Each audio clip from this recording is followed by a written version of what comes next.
tena katika asubuhi ya leo kuweza kutupatia nguvu ya kuja kumwabudu.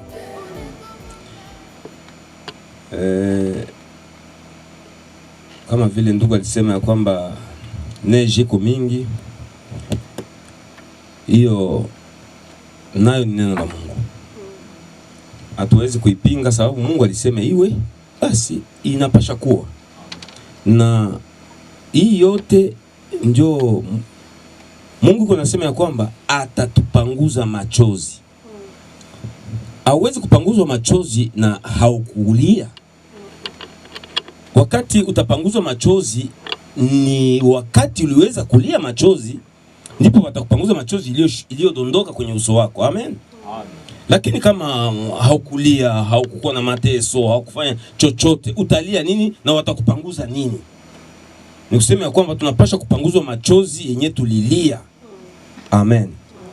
Na ndio sababu ikiwa neige inakuya, tunatembea mwayo baridi nini na nini, tunatoka kule tunajitoa. Wengine wanasema sitenda ngo kanisa bwana neige kwa mingi. Wewe moyo ulienda, unapata neema zaidi ya yule mwenye alibakia kunyumba. Si ni kweli? Sababu alijitoa, ulijitoa kwa kufika hapa kwa wakati huo mgumu. Basi hautakosa kulipwa. Mungu habaki yake na deni ya mtu. Yeye analipa kila mtu kufuatana kenye alimtendea. Bwana Mungu apewe sifa. Siku ya 5 tuliweza kusikia neno kidogo yenye kusema juu ya tai. Kusema Mungu a renouveler force ndani ya maisha yetu. Mungu atupatie nguvu mpya tena ya kuweza kumtumikia zaidi.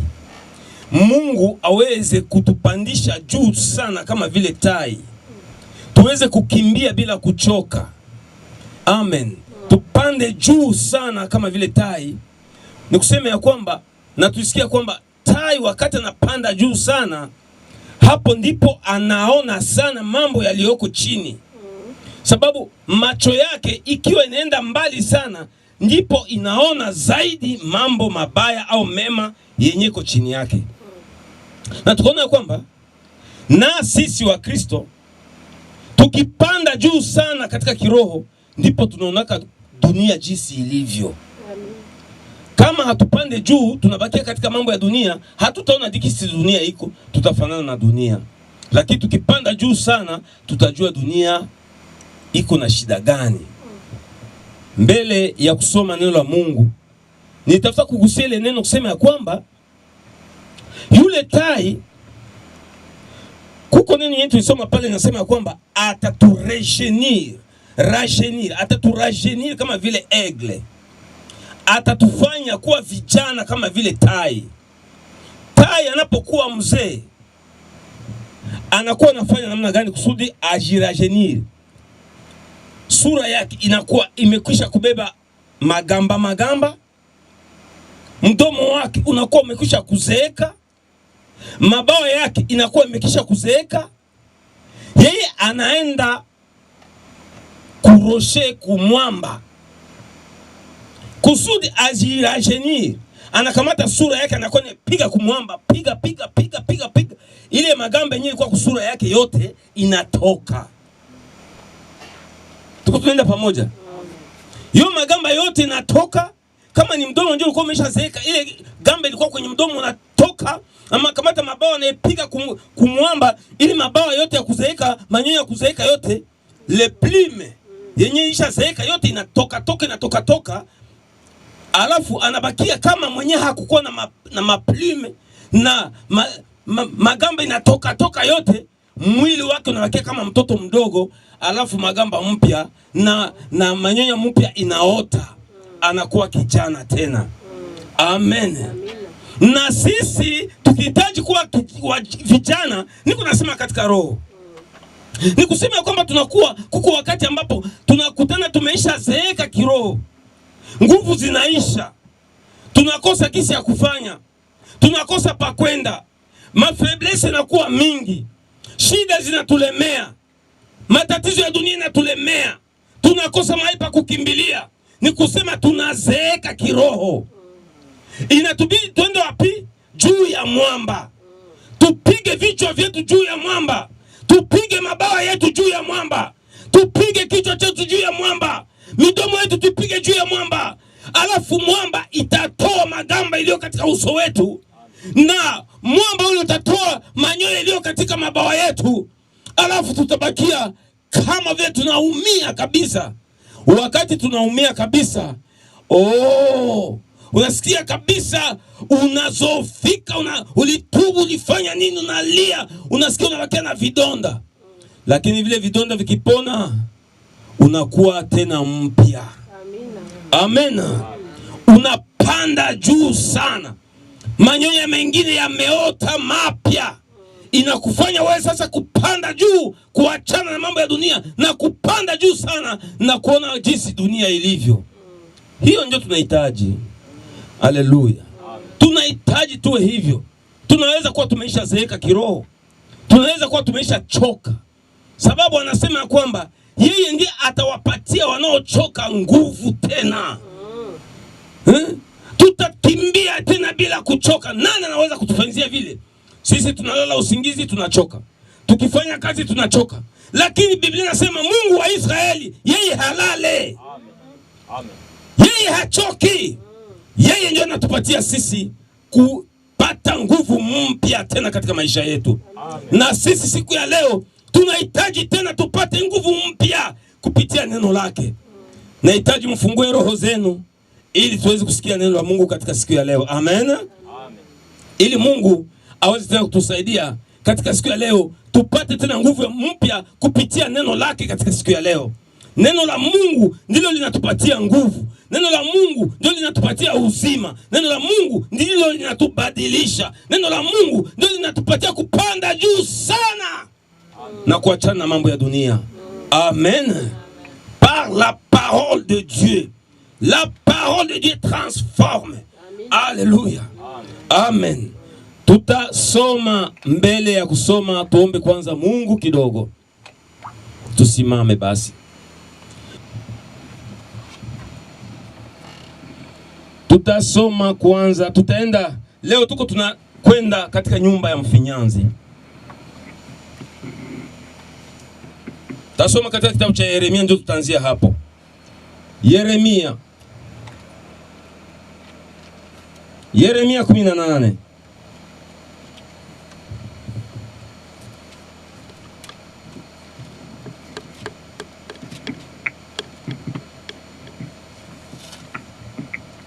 Yeremia 18.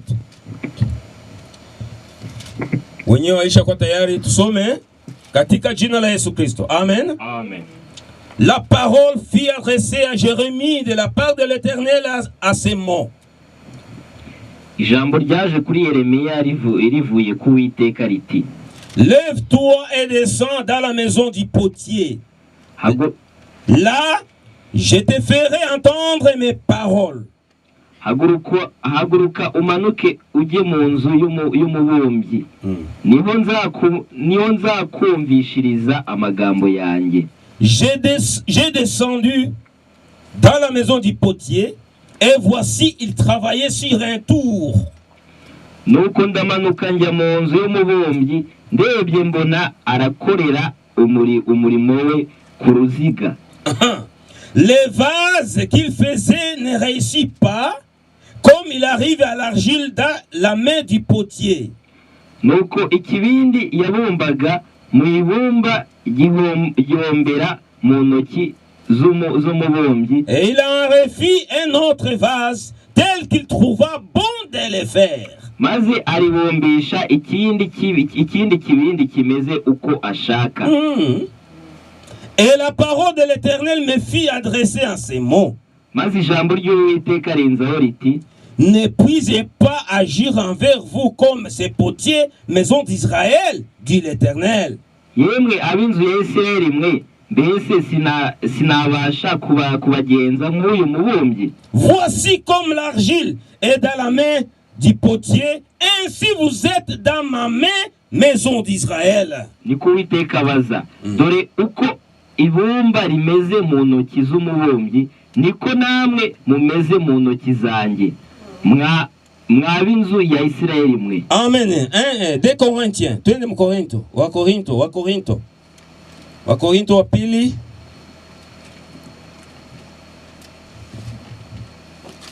Les Corinthiens 4 7. Wakorintho wa pili sura ya 4 mstari wa 7.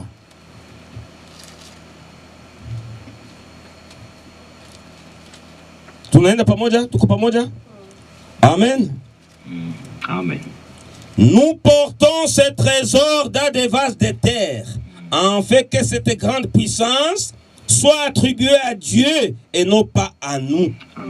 Ariko dufite ubwo butunzi mu nzabya zibumba kugira ngo imbaraga zisumba byose zibe iz'Imana zidaturutse kuri twe. Amen. Amen. Tunaweza kuketi. Tutasoma tena katika Romains 9. Ni mketi tu, tutasoma pamoja na ndugu hapa. Romains 9. Inasema hivi.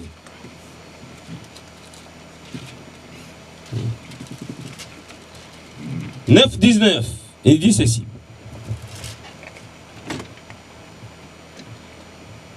Tu me diras, pourquoi blâme-t-il encore? Car qu'est-ce qui résiste à sa volonté?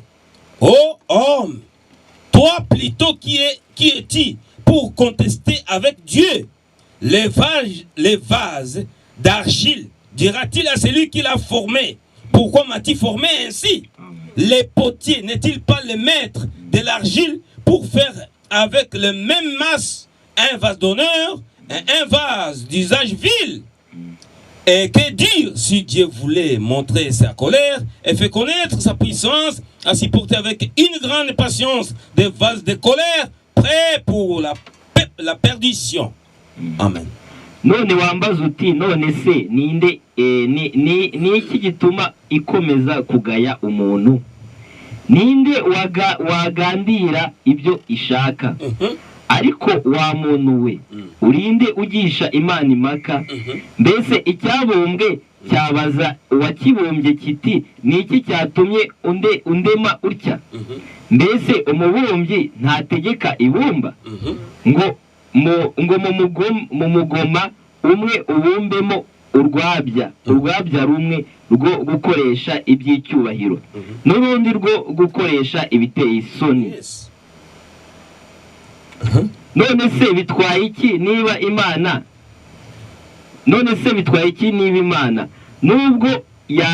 nubwo yashatse kwerekana umujinya wayo no kugaragaza imbaraga zayo, yihanganiranye imbabazi nyinshi inzabya z'umujinya zari zikwiriye kurimbuka, kugira ngo yerekanire ubutunzi bw'ubwiza bwayo ku nzabya z'imbabazi izo yiteguriye ubwiza uhereye kera. Amen. Amen. Amen. Neno letu katika siku ya leo ni kusema kwamba un trésor caché dans un vase de terre. Ni kusema kwamba hazina inaofichwa katika chombo cha udongo. Ni kitu kenye kiko kigumu sana, tena kizuri sana. Ndio sababu ya kwamba Mungu aliweza kuficha trésor au hazina yenye bei kali katika vitu vyenye kuzaraulika. Kutenda pamoja. Sababu anasema hapa katika hii sura yake ya 4 ya mstari sura ya 4 mstari wa 7 ya Wakorintho wa pili nasema kwamba eti Mungu alifichika trezoro yake katika vase de terre, katika chombo cha udongo. Biblia inasema kwamba kuna mtu mmoja alienda fasi moja akakutana shamba ambao ndani yake mlikuwa mnafichwa ndani hazina. Alipovumbua kama katika ile shamba kuna mahali ambapo kuna hazina iliyofichwa, yule mtu alienda namna gani? Hiyo ni mfano Yesu alitoa. Inaandikwa katika Matthieu 6:13-44. Ni Matthieu 13:44 inasema hivi. Yule mtu alienda kuuzisha vitu vyake vyote, sababu alijua ndani ya ile shamba muna trezor uliofichwa. Watu wenyewe wangemuona, wangeanza kujiuliza, sasa frère, kwa nini kunaujisha nyumba yako? Aseme no, ninataka tu nirudishe nyumba yangu. Anaujisha nyumba yenye alikuwa nayo, anaujisha voiture yenye alikuwa nayo, anaujisha mashamba yote yenye alikuwa nayo, anaujisha kila kitu yenye. Sasa wewe unataka kwenda, unataka safiri? Aseme hapana, mimi najua kenye nafuatia. Tuenda pamoja kanisa. Najua chenye ninafuatia kuzisha hii vitu vyote. Si tuambie secret, hakuna vya kukuambia secret. Mimi ninajua mimi peke yangu. Ni sababu aliona ndani ya shamba mna hazina iliyofichwa inayopita bei kali, hiyo manyumba yake yote. Amen. Sijui kama mnanielewa. Ni kweli kabisa. Aliujisha kila kitu kusudi apate pesa ya kwenda kununua ile shamba. Pengine mtu angeenda kuona gisi iko nanunua shamba. Lakini kuna watu wazimu kabisa. Unaujisha nyumba yote itajurukwa nayo. Unaujisha ile gari nzuri nyurukwa nayo. Kusudi kuja kununua hii shamba tu. Asa ndio. Mimi ninaujisha hivi vyote kusudi ninunue hii shamba. Sababu ninajua siri iliyo ndani ya hii shamba. Wakati aliuzisha hivyo, wakati sasa alianza kuproduire ndani ya shamba yake, anaanza kuproduire hazina zenye ziko ndani, zinaleta faida kushinda ile manyumba yote. Ni sababu ya nini? Aliona trésor caché. Amen. Trésor caché dans des vases de terre. Na Yesu akamwambia nabii wake tuteremuke. Alimwambia Yeremia, Jeremia, tuende pamoja kwenye nyumba ya mfinyanzi. Pale ndio tunaelekea. Tuporomoke wote katika nyumba ya mfinyanzi leo. Kanisa, tuende pamoja nyote katika nyumba ya mfinyanzi. Huko ndipo Mungu atatuambia neno lake. Tuende pamoja kanisa. Tuende kule kwenye nyumba ya mfinyanzi, vitu vyenyewe utaona kule. Alafu ndipo pale neno la Mungu litatoka. Walienda pamoja na nabii. Walikuta mfinyanzi iko anafinyanga, iko na bumba viungo au vile ile manini yake kwenye tu kitu kinachozunguka uruziga. Wakati nilimeditaka juu ya hii neno, nilikuwa nikiangalia huko Afrika. Nikauliza watu wenyewe wanakuwa wanafanya ile mabibindi ile mitungi ile. Tuenda pamoja. Nikauliza, wakati nyinyi mko mnafanya ile mitungi, mnaifanya kunini? Ase tunaifanyaka mkitu kenye kio kinazunguka hivi. Na parole nasema ya kwamba alikuwa anafanya ile kitu kuruzika. Kitu kiko kinazunguka. Nikasema sasa mnaifanyaka namna gani? Akasema kwamba tunakuwa na kitu kumkono. Wakati ile kitu kinazunguka, alafu nakamata ile kitu unaibandika kwa ile mtungi. Inapatia ile mtungi forma. Mko mnanielewa bien? Lakini kabla ya hiyo, nataka kusema kitu kimoja. Anakuwa na kazi kubwa ya kwenda kutoa ile bumba kule chimboni, chini kule kwenye valley. Ile argile, ibumba. Ataitosha kule kwenye argile. Njoo tunaenda pamoja. Amen. Ataleta ile bumba yote kule kwenye argile, kule kwenye valley. Kusudi ya nini? Akuje kufanya ile mtungi au ile chombo. Na mbele ya kufanya ile chombo, anapaswa kwanza kutrete ile bumba. Sababu wakati bumba inatoka kule kwenye valley, kule kwenye chimboni, inakuja na majani, inakuja na vipande vya miti, inakuja na mawe ndani yake na mchanga, inakuja na uchafu mwingi. lakini hawawezi kubumba ile chungu na bado ile bumba ingani na uchafu. Mko mnanielewa? Wanapaswa kwanza atrete ile bumba, atoshe uchafu wote. Yes. Kuna sana unaweza kukamata ile bumba, anaifinyanga finyanga.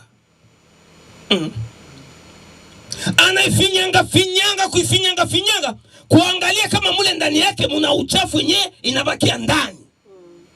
Mnanielewa vizuri? Anaweza kamata hata fimbo au mtwangio, anatuanga ile bumba kusudi ya nini? Ile bumba iregee.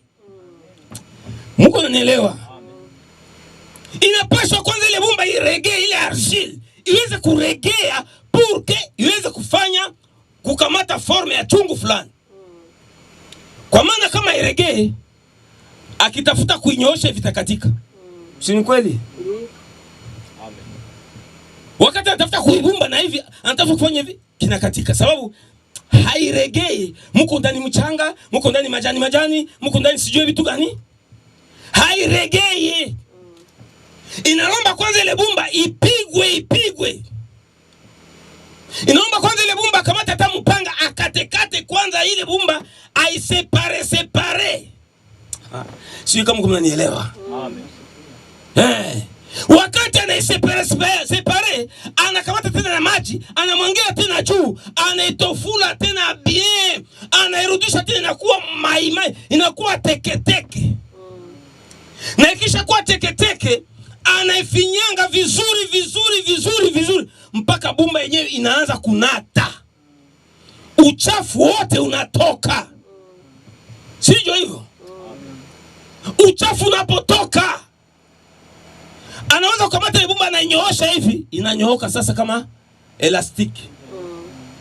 Sababu ya nini? Imeisha kuwa trete. Pale inaweza kukamata forme yoyote yenyewe bana iweka ndani yake. Juu ya nini? Iko kunyumba ya mfinyanzi. Haleluya. Iko kunyumba ya mfinyanzi, iko na finyanga. Kisha kufinyanga, anamwongea maji kidogo, anafinyanga. Ndio sababu si watoto ya Mungu, wakati tuko tunaingia mkanisa hapa, tuko tunakuja kufinyangwa. Haleluya. Tunakuja kufinyangwa sababu hali yenyewe tutoka ndani kule kuchimboni, kule kuvale, kule ndani ya matope, kule chini mubonde. Mungu hawezi kufanya kwa sisi chombo kizuri na japo bado tungali na uchafu. Mnanielewa?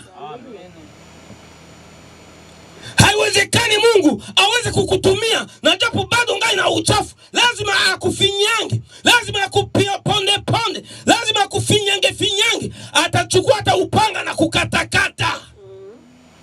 La parole de Dieu. Amen. Biblia inasema kwamba neno la Mungu ni kama na upanga ukatao kuwili. Una makali ya kuweza kudiscerner pensée du cœur. Inadiscerner, inagawa mifupa na misokoro. Ni neno la Mungu.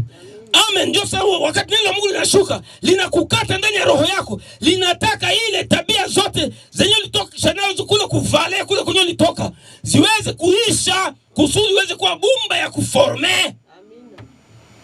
Haleluya. Lazima uweze kuwa bumba yenye na forme.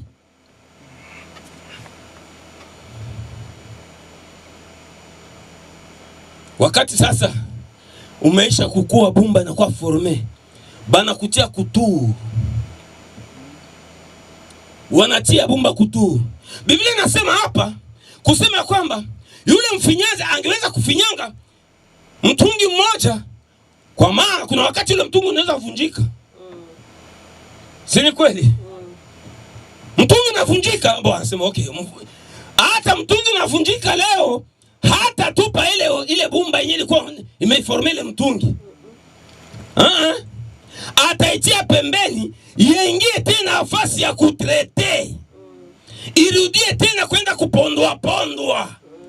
Irudie tena kwenda kukatwa na kuweza kufinyangwa. Kusudi ifanye ingine sote ya mtungi yenye yule mfinyanzi anataka. Tuko pamoja. Na sisi tunaweza kukua foreign mfaso moja hivi. Leo na kesho tena unabomoka tena.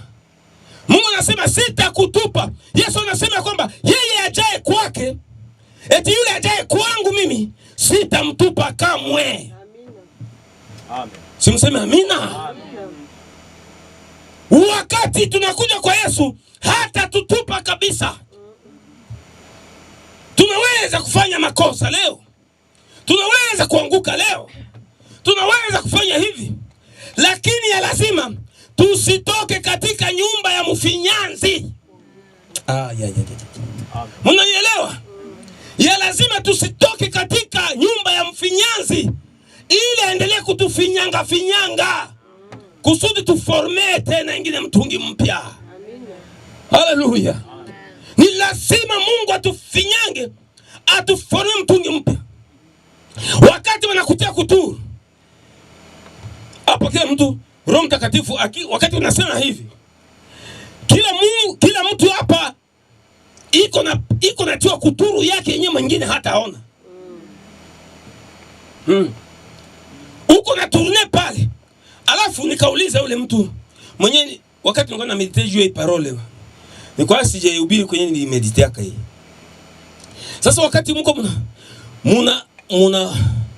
muna tele mtungi kufasi ya kuruziga. Kitu gani mnatumiaka kusudi mtungi pate forme? Aseme tukoesha uruabia. Njoo kaniambiaka. Uruabia. Nika kipande kama mtungi kingine, njoo anaforme nayo wengine mtungi. Sasa ile ndio anakuwa anapatia forme. Niko nazunguka naifuata. Inapata forme ya mtungi mzuri. Au ni chungu ya kupikia, nilikuwa na chungu mzuri. Sababu ya ile kale karuabia kenye iko natumia. Na sisi wakati tuko kuforme ya Mungu, kama kuturu ya Mungu, Mungu akauliza Yeremia, je, hamuko kama vile ile bumba yenyewe iko katika mkono wa mfinyanzi, enyi nyumba ya Israeli? Na nyinyi vile muko kama vile muko katika mikono yangu. Si ni kweli? Na sisi tuko katika mikono ya Mungu, iko na tuforme a partir ya 5 ministères. Njora ile rwabia. Mungu anakamata ministère moja, anakamata kwa mkono yake kama ni evangelist, anamutia pale, huko na tourner pale evangelist kuna kupatia forme. Haleluya. Docteur, huko na tourner kupatia forme. Unajua parole ya Mungu inasema nini? Sababu Mungu anatumia 5 ministères juu ya kuweza kufanya nini? Ya kuweza kujenga kanisa lake. Nous sommes ensemble. Amen. Mungu awabariki sana. Ministère tano Mungu alipatia, alitenda na kanisa. Kama ni pasteur, kama ni mhubiri, kama ni evangeliste, kama ni mwalimu, kama ni prophète, kama ni nani, c'est pour l'édification du corps de Christ. Amen. Kusudi corps de Christ pate kwa édifier, inalomba 5 ministères. Hailomba diacre, hailomba administrateur. Biblia inasema kwamba hatukupata ministère ya division. Frère, kama ndani yako mko ministère ya division, haitoke kwa Mungu. Ministère yenye tulipata ni ministère ya réconciliation pour édifier le corps de Christ. Ni kuedifier mwili wa Kristo. Haleluya. Na ile ministère inapasha kwa mkono ya Mungu. Mungu akitaka kujenga kanisa, akitaka kubariki watoto wake, akitaka kuwapatia forme, anachukua uruabia ministere moja, anatukamata mkono yake, wewe ndio utatumika leo. Anakutumikisha. Mtoto wa Mungu mwenyewe alikuwa amehengama, anapata forma. Haleluya. Anapata forme. Wakati unapata forme, unakuwa mtungi mwenye kustahili. Biblia inasema ya kwamba eti katika vyombo vya udongo ndipo Mungu aliweza kuficha trezoro yake. Na hiyo trezoro yenyewe alificha ndani ya vyombo vya udongo ni nini? Ni Saint Esprit. Tuko tunaenda pamoja. Hauwezi kupata Saint Esprit wakati haujakuwa bien formé. Si kweli? Hauwezi kupokea Roho Mtakatifu kama haujapita kutuu ya mfinyanzi. Kama haujakamata forme ya chungu au ya mtungi mzuri, hauwezi kupata Saint Esprit. Tunaimbaka hapa, unijaze Bwana mimi ni mtungi mtupu. Si kweli? Basi batakujaza na hujakuwa mtungi. Lazima kwanza uwe mtungi ndio upate kujazwa. Si kweli? Haiwezekani ujazwe na japo hujakuwa mtungi. Lazima ukamate forme ya mtungi, nipo pale utajazwa. Biblia inasema ya kwamba eti Mungu yeye iko kama vile mfinyanzi. Anaweza kufanya chombo kimoja kinakuwa cha heshima. Anaweza fanya chombo kingine kinakuwa hakina heshima. Anafanya kimoja, anasema hii chombo yangu kabisa mimi naipenda, ndio nitakuwa natia ndani maua na itia kumeza. Watu wote watakuwa nakuja kusalo yangu, watakuwa wanaona hii chombo yangu yenyewe natia ndani fleur. Uko chombo kenye heshima. Sababu kila mgeni atakuwa na kuona anasema nani anifanyia kaka mtungi? Kazuri ni sababu kuna heshima. Tuenda pamoja. Na kuna chombo ingine yenye Mungu alifanya inakosa heshima. Ni chombo ya kutupia ndani uchafu. Pubel. Na ndio sababu wenyewe wako nje ni vyombo yenyewe vilifanywa kuwa mapubel. Mungu atusamie kusema hivyo. Lakini Biblia inasema kwamba msingi wa Mungu nasema hivi, Mungu awajua walio wake. Si kweli? Mungu awajua walio wake, na walio wake aliowajua aliwaita tangu misingi, aliwachagua tangu misingi ulimwengu hujawekwa, naye akawaita na kisha akawahesabia haki na akawatukuza. Si kweli? Pale unakuwa chombo chenyewe kinajaa heshima mbele ya Mungu. Biblia inasema kwamba tukutenda mnyombio. Biblia inasema kwamba katika nyumba moja kuna vyombo vingi. Kuna vyombo vilifanywa na dhahabu. Kuna vyombo vyenyewe vilifanywa na diama. Vingine vikafanywa na miti. Vingine vikafanywa sijui na nini. Lakini kenye Mungu anataka ni chombo cha udongo. Mimi niko dhahabu, mimi sitakaki. Ima predication mimi hainigusaki mimi sitaki mimi kuchongwa. Si kweli? Mimi sitaki kuchongwa. Ndio hautaki kuchongwa sababu hauko bumba. Bumba ndio inachongwa. Bumba ndio inapatiwa forme. Lakini kama uko mti hauwezi kwenda nyumba mfinyanzi. Unaweza nako nyumba mfinyanzi na uko chiwe. Hapana. Mwenyewe nenda katika nyumba mfinyanzi ni udongo tu, argile. Haleluya. Argile peke yake ndio inaenda nyumba mfinyanzi. Kusudi mfinyanzi aifinyange kisha aforme chungu kizuri sana. Mimi frère, mimi ataba na ubiri mimi sitaacha kuvaa mapantalo. Mimi sitaacha kuvaa vyangu. Ujue kwamba hauko bumba. Unapaswa kuwa huko diama au oro. Oro ni kitu inajisifu sana. Diama ni kitu inaangara sana. Sema mimi ile vitu ni uchafu sipendaki vitu namna ile. Mwele assembly kila saa kuatake watu. Ndio tuko ndani ya nyumba ya mfinyanzi. Lazima tufinyangiwe, tutoshe uchafu wote, tutoshe mambo yote ya kidunia. Kusudi ya nini? Kusudi ya nini? Tuweze kufanya tuwe chombo chenye heshima. Mimi vraiment niko bien, Mungu aliniumbaka bien nini? Hata Mungu alikuumba bien. Mungu akukwambia ujitape. Mungu akukwambia ujivune. Mungu akukwambia uende unakanyaga wengine kukichwa. Ujue tu uko. Profeta anasema mwili wako iko na valeur ya 84 centimes. Haifiki hata dolari moja. Ukikamata benye bili kuforme. Wacha tusome profeta kwanza kidogo. Si mnampendaka? Amen. Si jo ujumbe tuko nayo. Sisi tupokea ujumbe, hatuko kama watu wengine. Mungu alitutumia ujumbe ile ndio tunapasha kuendana nayo. Amen. Inasema hivi. Broshi inasema kwa nini Wakristo hawa wanaona nguvu sana kwa kuweza kuishi maisha ya Kikristo. Paragrafu yake 12 inasema hivi.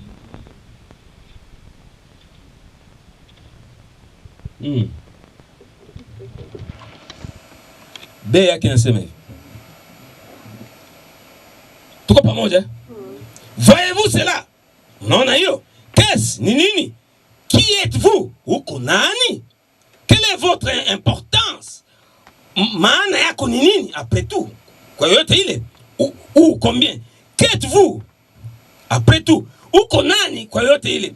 Vous vous promenez dans la ville. Unatembea pale mjini. Vous et moi, mimi na wewe. Un corps de 150 livres. Mwili ambayo iko na ile kipimo cha 115, ni kusema kilo 68. Ne vaut que 84 centimes. Ile mwili ya mtu mwenye na pese kilo ya 68 kilo inakuwa na valeur ya 84 centimes. Mais frère, sasa ndugu, vous vous comportez de un propriétaire du pays. Unajibeba sawa wenjo mfalme wa nchi yote. Et cela n'exclut pas les prédicateurs. Hata wahubiri nao. Unaona kwa tembea anajibeba kabisa kama enjo mfalme. Unasikia? Hii nao haiweki wahubiri pembeni. Nao iko nasema juu ya wahubiri. Wahubiri wa dunia yote. Hii tuko tunaregistra petenda dunia mzima. Wahubiri wa dunia yote. Mjue ya kwamba Mungu anasema munyenyekee. C'est ça.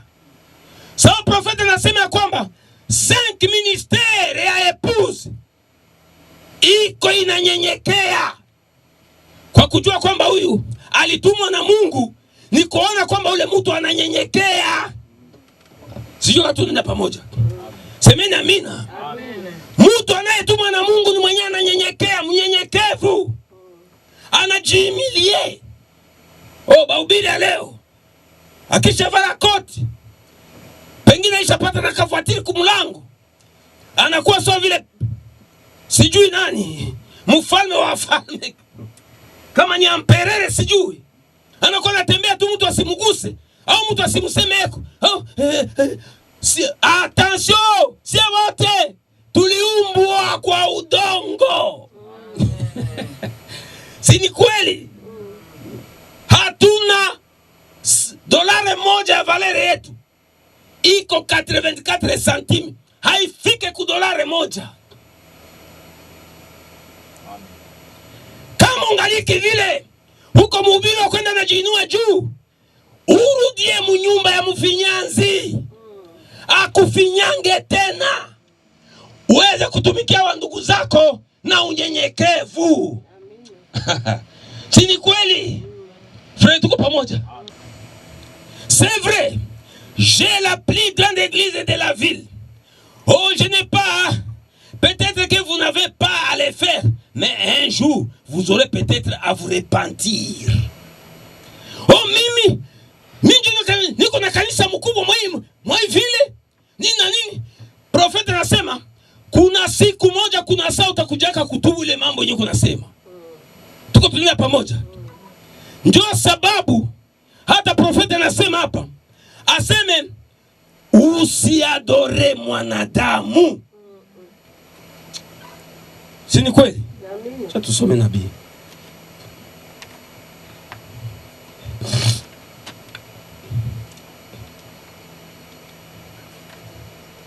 être conduit par le Saint-Esprit. Ndio projet tutasoma ya 56 inasema hivi: considérez les serpents d'errer dans le désert. Mwangalie nyoka wa shaba pale jangwani. Saviez-vous que le prophète a dit briser ce serpent en morceaux? Mnajua kwamba nabii aliweza kuvunja nyoka ile vipande vipande, ile nyoka wa shaba. Pourquoi? Tu es nini? Parce que le peuple adorait les serpents. Ni sababu taifa la Israeli lilianza kuabudu ile nyoka kama vile Mungu wao. Mungu hakupendezwa. Tuko tunaenda pamoja. Aliwapatia ile nyoka wa shaba kusudi wasaidie, iwatoshe katika mambo ya sumu ya nyoka yenyewe ilikuwa imetumwa na Mungu kwa kuweza kuwauma. Mungu sababu ni mwingi wa rehema, akasema Musa, inua nyoka wa shaba. Yeyote atakapoangalia kwa ile nyoka wa shaba atapata uponyaji. Si ni kweli? Lakini watu wanaanza kufika pale, wanaanza kuikamata, wanatosha Mungu ndani yao, wanakamata nyoka wa shaba, anabeba fasi ya Mungu. Wakati wote utakamata kitu kinakamata fasi ya Mungu ndani ya maisha yako, ujue kwamba kunaabudu sanamu. Si ni kweli? Wakati wote utakamata chochote kile chenye kitakomboa Mungu ndani ya roho yako, ujue kwamba uko adora, huko naabudu sanamu. Tunaendelea. Ils en avaient fait une idole. Na wakafanya ile kuabudu sanamu. Croyez-vous que vous pouvez faire cela aujourd'hui? Mnaamini kwamba mnaweza kufanya ile hata leo? Tuko tunaenda pamoja. Sikusema paragraphe, ilikuwa paragraphe 37 ya hii brochure. Vous pouvez faire de votre église une idole. Sikia gisi profeti kunasema, na kanisa yako unaweza kuifanya na kuwa Mungu wako. Kanisa kwenye unaenda kuabudu Mungu, ile kanisa ina remplacer Mungu ndani ya maisha yako. Pale inakuwa nini? Unakuwa idole. Inakuwa unabudu sanamu. Tuko tunaenda pamoja? Inafaa tujue mitego yote ya shetani. Amen. Vous pouvez faire de votre église une idole. Vous pouvez faire de votre pasteur une idole. Hata pasteur wako unaweza kumupenda mpaka wakati anaanza remplacer Mungu ndani ya maisha yako, anakuwa ni idole. Pasteur wako. Tuko tunaenda pamoja kanisa. Semeni amina. Kama ni kweli. Hata pasteur wako unaweza kumfanya na kuwa idole yako. Ne faites pas cela. Tusifanye hivyo. Vous pouvez faire d'un évangéliste une idole. Mhubiri anaweza kuhubiri, unamupenda sana mpaka anakuwa sawa vile Mungu wako. Sababu pengine bina anakuwa anahubiri vitakuwa vinakujenga sana. Sasa unampenda mpaka anaanza kuramplace Mungu ndani ya maisha yako. Tuko tunaenda pamoja. Lazima tutoke katika ile ni utoto. Ile ni utoto. Lazima tusimame imara. Tuendelee pamoja. Inasema hivi: J'ai peur que ça soit que bien des gens font. Ils font de l'homme une idole. Ninaoga ya kwamba wengi ndio wanafanya hivyo, wakifanya wanadamu wanakuwa maidole yao. Tunaendelea. J'étais en Californie, j'ai prêché aux hommes d'affaires. Et aujourd'hui, c'est ce qui se passe aujourd'hui. Quand nous voyons les gens, et à ce jour, les gens sont tellement sujets à sauter sur une chose fleurie, au point que parfois, vous vous posez plutôt des questions. Watu siku ya leo wanaruka vitu vyenyewe unaona kama ni kama vile maua.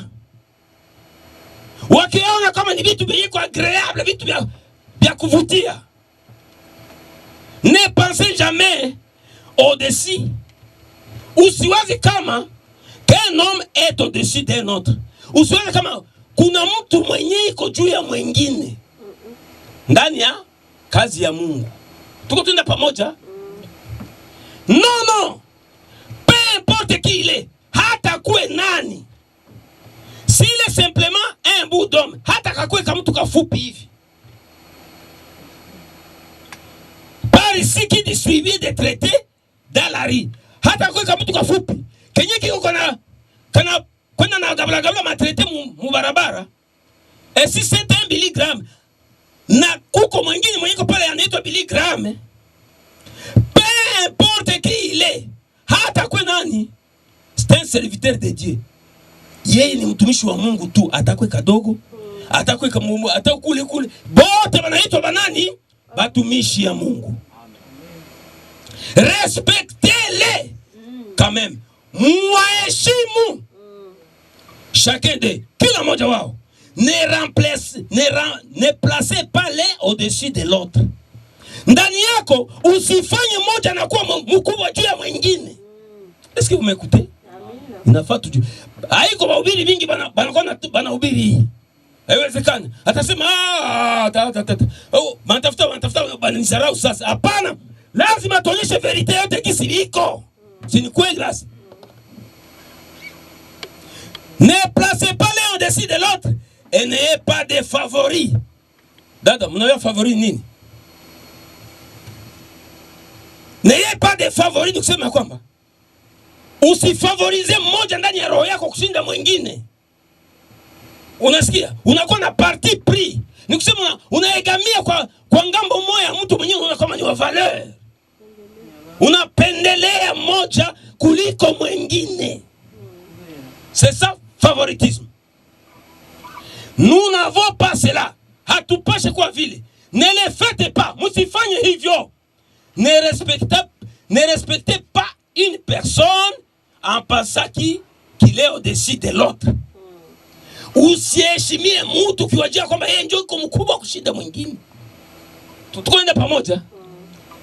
Que tout le monde soit sur un pied d'égalité. Watu wote wawe sawa sawa mbele yako wewe na mbele ya Mungu. Amen. Kutenda pamoja.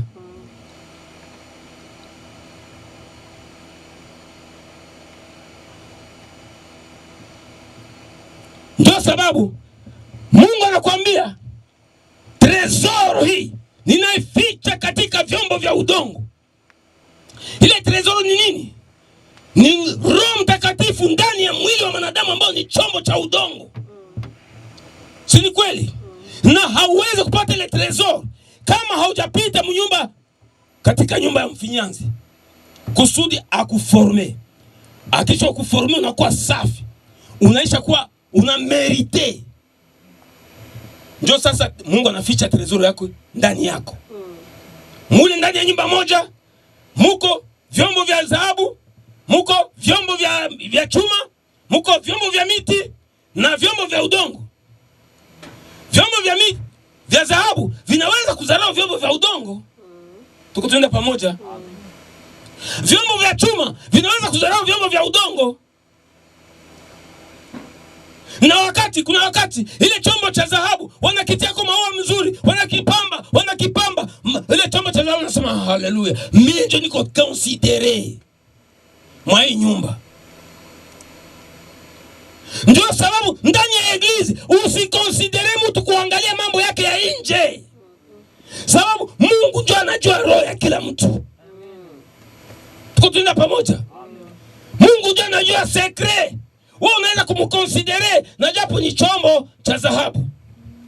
Mungu hahitaji chombo cha dhahabu. Mungu anahitaji chombo cha udongo. Inafaa tuweze kuwa vyombo vya udongo. Ndio yenye Mungu anakonsidere. Mungu anahitaji mtoto yake akuwe chombo cha udongo. Sababu unaweza kuvunjika. Atafanya namna gani? Atakurudisha mzuu mubumbi. Mubumbi. Mtoto yangu anavunjika, hawezi tena kusiporte maji. Tuko tunaenda pamoja. Uende tena umureforme. Watafika tena nyumba ya mfinyanzi, watakuponda tena, kukurudisha tena, kukuponda, kukumwangia kufungia maji na kukureforme tena, unakuwa tena chombo kipya. Haleluya. Lakini ile chombo ya chuma ikikatika inavunika, hakuna reparation. Tuko tena pamoja. Hii chombo cha udongo wakisha ukiforme kinakuwa bien, wanakitiaka kujua kwanza. Sikola wanatia kukajua, isikwe jua ya kabambi ya saa sita, pana ikwe kajua kadogo iende na kauka pole na ikisha kunyauka kidogo, wanaifanya nini? Wanaichoma. Siko tukwenda pamoja. Wanaitia mufuru ya moto. Na sisi inafaa tuingie ndani ya furu ya moto kusudi tupate uzima, tupate nguvu. Moto ya nini? Moto ya evangeli. Wanaitia mufuru ya moto 24 heures. Hiko inalungula mule ndani. Wakati natoka mule ndani, ule mfinyanzi anaanza tuko tuna pamoja. Hii chombo inesha komala kabisa. Hii inaivya kabisa hii. Inasei sasa kubeba. Utapata kubeba maji ya uzima ni wakati umepita katika chombo, kama katika furu ya moto. Amen. Meme vous les prédicateurs de l'évangile, tunapaswa kuingia mfuru ya moto kusudi tubebe maji ya uzima kugawia watoto wa Mungu. Haleluya. Lazima tupite mfuru ya moto. Dada, pita katika furu ya moto. Frere, pita katika furu ya moto. Mhubiri, ndani ya furu ya moto. Unaweza kuwa umeisha forme, unaweza kuwa umeisha kuforme, lakini hayakuwa na nguvu. Inaomba tupite ndani ya furu ya moto kusudi ya nini? Tupate nguvu ya kusiporte poa. Tupate nguvu ya kusiporte poa ya maji yenye tutabeba. Haleluya. Lazima tupate nguvu ya kusiporte. Na ikiwa kama tupate nguvu ya kusiporte, turudie munyumba ya mfinyanzi, atu reforme tena, na hapo tutapata uzima. Finland, tuko pamoja. Wapi?